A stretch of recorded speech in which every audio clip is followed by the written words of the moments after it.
Assalamualaikum warahmatullahi wabarakatuh. Alhamdulillah, alhamdulillahi wahdah. Wassalatu wassalam ala nabiyyina sayyidina Muhammadin sayyidis sadah wa imamil qadah wa ala alihi wa sahbihi wa mawalah wa la hawla wa la quwata illa billah. Allahumma salli ala sayyidina Muhammadin nurika sari wa midadakal jari wajma'ni bihi fi kulli atwari wa ala alihi wa sahbihi ya nur. Alhamdulillah kepada para santri dan santriawati, murid dan muridah SMA Insan Kamil yang kita sama-sama mendoakan untuk kebaikan bagi kita semua. Semoga langkah kaki kita diberkahi oleh Allah Subhanahu wa ta'ala. Adik-adikku sekalian, tema kita pada hari ini dalam pembahasan tentang sirah, sejarah dalam perjalanan Nabi kita Sayyidina Muhammad sallallahu alaihi wasallam adalah kejadian yang terjadi pada tahun kelima setelah hijrahnya Nabi kita Sayyidina Muhammad sallallahu alaihi wasallam dari kota Mekah ke kota Madinah. Di antara peristiwa yang terjadi pada tahun kelima setelah hijrah, yaitu terjadinya Ghazwah Daumatul Jandal. Daumatul Jandal. Namun dalam peperangan itu tidak terjadi pertempuran di antara mereka, karena orang-orang yang akan diperangi oleh Nabi Shallallahu Alaihi Wasallam, yaitu dari kalangan bangsa Arab yang suka melakukan kezaliman kepada orang-orang Muslim, khususnya ketika berjalan atau melalui tempat dan kota mereka. Ketika didatangi oleh Nabi Shallallahu Alaihi Wasallam, mereka semuanya kabur. Yang tersisa adalah ternakan mereka, sehingga itu menjadi ghanimah bagi kaum muslimin. Kemudian yang terjadi pada tahun kelima setelah hijriah juga adalah Ghazwah Banil Mustaliq, di mana mereka berkumpul untuk memerangi umat muslimin. Ketika Nabi Shallallahu Alaihi Wasallam bersama umat muslimin dengan jumlah yang cukup banyak ingin menyambut tantangan mereka, ternyata mereka tidak sanggup untuk melawan, dan mereka saat itu dapat dikalahkan oleh umat muslimin, sehingga umat muslimin dapat menawan baik itu dari kalangan wanita mereka, begitupun lelakinya di antara mereka, anak-anak mereka, dan juga harta benda mereka. Artinya dalam peperangan ini kaum muslimin dimenangkan oleh Allah Subhanahu wa ta'ala. Yang terbunuh dari mereka dari kalangan kaum Banil Mustaliq itu ada 10, dan menawan hampir semua pasukan yang ikut hadir dalam peperangan itu. Di antara yang ditawan oleh kaum muslimin yaitu Barrah. Barrah ini adalah putri pimpinannya mereka. Kemudian dinikahi oleh Nabi Shallallahu Alaihi Wasallam dan diganti namanya menjadi Juwairiyah, atau yang kita kenal dengan sebutan Juwairiyah bintil Harith. Juwairiyah bintil Harith. Ketika Banil Mustaliq mendengar bahwa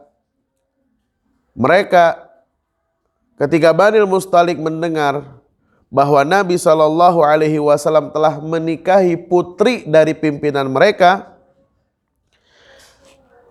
ya akhirnya mereka pun semuanya masuk Islam dan menjadi a'wan, yaitu pembantu atau yang ikut membantu kepada kaum muslimin padahal sebelumnya mereka adalah musuh. Di dalam Islam kita diajar bahwa mencintai seseorang tidak terlalu berlebihan, karena bisa jadi yang kita cintai itu memusuhi kita. Dan kalaupun kita membenci seseorang, membenci mereka pun tidak berlebihan, karena bisa jadi yang kita benci menjadi orang-orang yang mengasihi kita atau cinta kepada kita. Maka dari itu ada dua hal yang harus kita jaga dalam kehidupan kita, yaitu adalah al-hubbu fillah wal bughdhu fillah. Kita cinta seseorang karena Allah Subhanahu wa taala, dan kita benci seseorang pun juga karena Allah Subhanahu wa taala.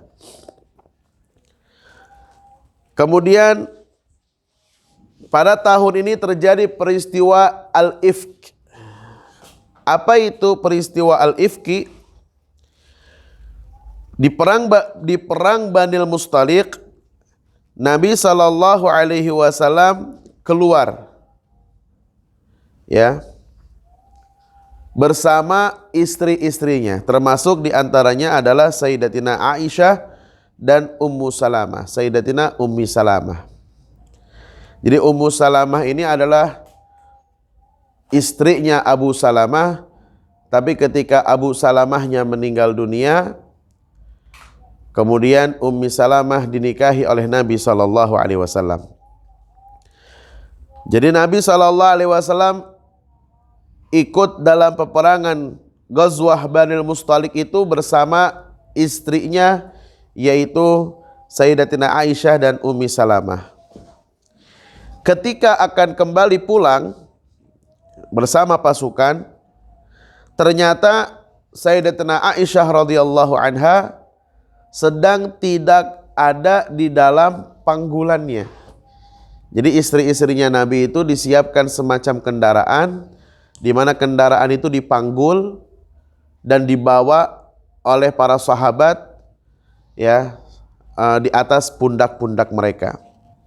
Ketika akan kembali, ternyata Sayyidatina Aisyah radhiyallahu anha tidak ada di dalam panggulannya itu. Dikarenakan Sayyidatina Aisyah punya hajat untuk keluar sejenak, mengambil barang yang tertinggalnya, pada saat kembali ternyata pasukan kaum muslimin sudah tidak ada. Ya. Ketika kembali ternyata dia pun bingung harus bagaimana. Maka pada saat itu beliau merasa mengantuk dan akhirnya beliau tertidur di jalan. Ya, jadi rombongan kaum muslimin udah pergi. Di saat kepergiannya mereka, Sayyidatina Aisyah sedang mencari barangnya yang tertinggal. Ketika sudah ditemukan barangnya, kembali ke tempat berkumpul, ternyata pasukannya sudah pergi meninggalkannya sendiri. Ya, saat itu beliau mengantuk, akhirnya beliau tidur di jalan tersebut atau di tempat di mana mereka ditinggalkan, ya. Nah, kebetulan ada salah seorang sahabat yang bernama Safwan bin Mu'attal yang dia berjalan di belakang pasukan karena sedang mencari tunggangannya yang tertinggal.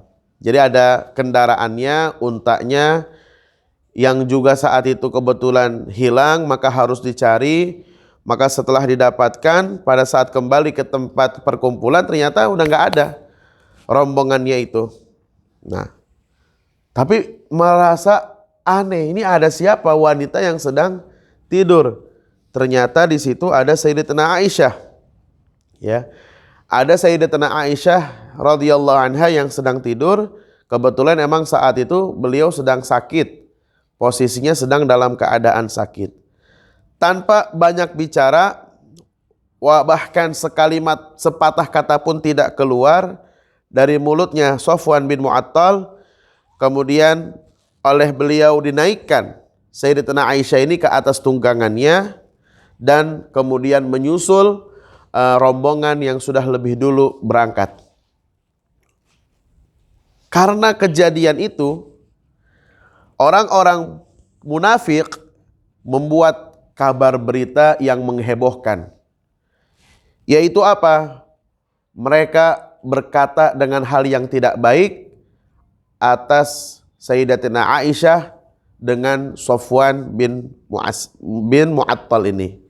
Ibarat kata, oleh orang-orang munafikin, terutama oleh Abdullah bin Ubay bin Salul, pimpinannya orang munafik, difitnah Sayyidatina Aisyah telah melakukan hal-hal yang tidak baik, ya, kepada atas perbuatannya Safwan bin Mu'attal. Dan Rasulullah sallallahu alaihi wasallam bainal musaddiq wa mukadzib, antara percaya atau tidak. Ya.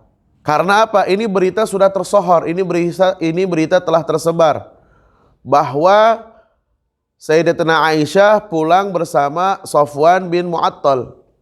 Hanya mereka berdua, ya, dan bukan mahram. Akhirnya dikata-katain, diomong-omongin. Wah, kayaknya ini nggak beres nih, segala macam itu.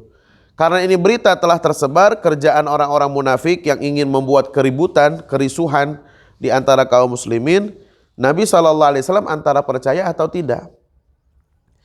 Ini dalam sistem yang ada di negeri kita sekarang ini, bisa jadi hoax itu dianggap benar jika disebarkan secara pasif.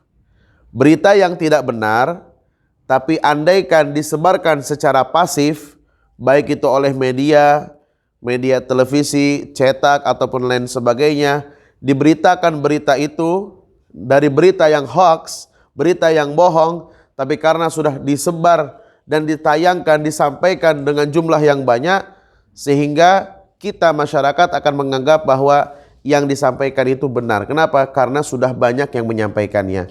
Padahal sebenarnya yang disampaikan itu adalah suatu kebohongan. Ini kita hidup di zaman seperti itu. Jadi kejadian yang seperti ini pun terjadi di masa lalu, di zaman Nabi SAW, bahwa orang baik ketika diberitakan jelek oleh banyak orang, maka akan dituduh bahwa dia adalah orang yang jelek. Dan kebalikannya, orang yang jelek seperti di zaman sekarang kita hidup, ada orang yang jelek, ada tukang bohong, ada yang suka melakukan kezaliman, ada yang selalu membuat kerisuhan, ada yang selalu memecah belahkan umat, biang kerok dari segala macam permasalahan, dianggap bahwa dia ini bagaikan orang hebat, ya, dikarenakan media yang menceritakan tentang dirinya. Ibarat kata, kita semua tahu kalau kentut itu bau, tapi ini media menceritakan bahwa kentutnya Paduka Rajanya ini wangi. Di semua media mainstream disampaikan kentutnya Paduka Raja wangi, maka semua rakyat pun akan mengamini dan mengatakan, ya, kentut Paduka Raja wangi, bahkan lebih harum daripada wangi kasturi. Nas'alullah al-afwa wal afiyah. Kita hidup di zaman yang penuh dengan fitnah. Mudah-mudahan kita diselamatkan oleh Allah Subhanahu wa taala dan dijauhkan daripada sifat yang dapat merugikan orang lain, insyaallah. Nah, ketika Nabi SAW bertanya-tanya apakah betul apa yang disampaikan oleh kebanyakan orang ini, langsung kemudian turunlah firman Allah Subhanahu wa taala surat An-Nur tentang pembebasan daripada Sayyidatina Aisyah. Maksudnya untuk membela, ayat ini turun untuk membela Sayyidatina Aisyah, bahwa Sayyidatina Aisyah bukan seperti yang dikatakan oleh orang-orang. Maka kemudian Nabi SAW bergembira karena telah mendapatkan keputusan langsung dari Allah Subhanahu wa taala bahwa Sayyidatina Aisyah adalah seorang wanita yang terjaga, seorang wanita yang suci, yang tidak seperti yang dikatakan oleh kebanyakan orang. Maka kebetulan dalam kisah ini dikatakan Sayyidatina Aisyah ketika sampai di rumah beliau sakit, maka beliau pun istirahat cukup lama, hampir selama sebulan. Dan Nabi SAW setiap kali ketemu dengan Sayyidatina Aisyah tidak banyak bicara, hanya untuk mengatakan bagaimana kabarmu, sampai melihat kondisinya kembali pulih dan sehat afiat. Maka ketika sudah sehat, kemudian Nabi SAW menceritakan apa yang sedang tersebar berita dari kalangan yang terjadi di saat itu. Ketika didengarkan oleh Sayyidatina Aisyah, beliau jatuh sakit lagi. Kemudian bertanya kepada sahabat-sahabat Nabi, di antaranya kepada Sayyidina Usamah bin Zaid, kepada ayahnya yaitu Sayyidina Abu Bakar, apakah kau percaya dengan apa yang dikatakan oleh orang-orang? Maka di antaranya Sayyidina Usamah bin Zaid mengatakan, mereka itu keterlaluan. Kami tidak mengenali Sayyidatina Aisyah itu, begitupun juga dengan Safwan bin Mu'attal, kecuali mereka adalah orang-orang yang baik. Mereka adalah orang-orang yang baik. Maka itu membuat hati Nabi SAW tenang, lebih dikuatkan lagi dengan turunnya firman Allah Subhanahu wa taala yang bunyinya Bismillahirrahmanirrahim. Innal ladzina ja'u bil ifki usbatum minkum la tahsabuhu syarran lakum bal huwa khairul lakum likulli imri'in minhum maktasab minal itsmi walladzi tawalla kibrahu minhum lahu adzabun adzim. Sampai firman Allah taala, wallahu sami'un alim. Ya. Karena ini berita telah tersebar, maka Nabi SAW memerintahkan untuk menghukum orang-orang yang menyebarkan fitnah, yaitu dengan hukuman 80 kali cambukan. Mereka ada 3 orang, yaitu Hamnah binti Jahash, Mistah bin Utsasah, dan Hasan bin Thabit. Ini yang disebutkan dalam kitab ini. Ya, mudah-mudahan kita dapat selalu menjaga sikap kita dalam menyebarkan berita. Sampaikanlah berita yang relevan, yang sesuai dengan fakta, dan tidak membuat kegaduhan di antara anak-anak bangsa. Sambil kita memohon kepada Allah Subhanahu wa taala, Allahumma arinal haqqa haqqan warzuqna ittiba'ah wa arinal batila batilan warzuqna ijtinabah. Ya Allah, perlihatkanlah kepada kami kebenaran itu adalah kebenaran, dan tunjukkanlah kepada kami kebatilan itu adalah kebatilan, sehingga kami mengikuti kebenaran dan menjauhi diri kami dari segala macam bentuk kebatilan. Mudah-mudahan Allah berikan taufik dan hidayah kepada kita semua. Allah persatukan hati kita. Allah jadikan mata dan pendengaran kita selalu berprasangkaan baik dengan siapapun yang ada di sekitar kita. Semoga Allah Subhanahu wa taala mempertemukan kita kembali dalam keadaan sehat afiat dan menjadikan keadaan kita lebih baik hari ini dari keadaan yang sebelumnya, dan keadaan di hari esok lebih baik daripada yang terjadi di hari ini insyaallah. Rabbana atina fid dunya hasanah wa fil akhirati hasanah wa qina adzabannar. Wa sallallahu ala sayyidina Muhammad wa alihi wa sahbihi wasallam. Walhamdulillahi rabbil alamin. Insyaallah untuk kelanjutan apa yang terjadi pada tahun kelima setelah Hijriah, kita akan lanjutkan di pertemuan berikutnya. Fi khair wa afiyah. Wassalamualaikum warahmatullahi wabarakatuh.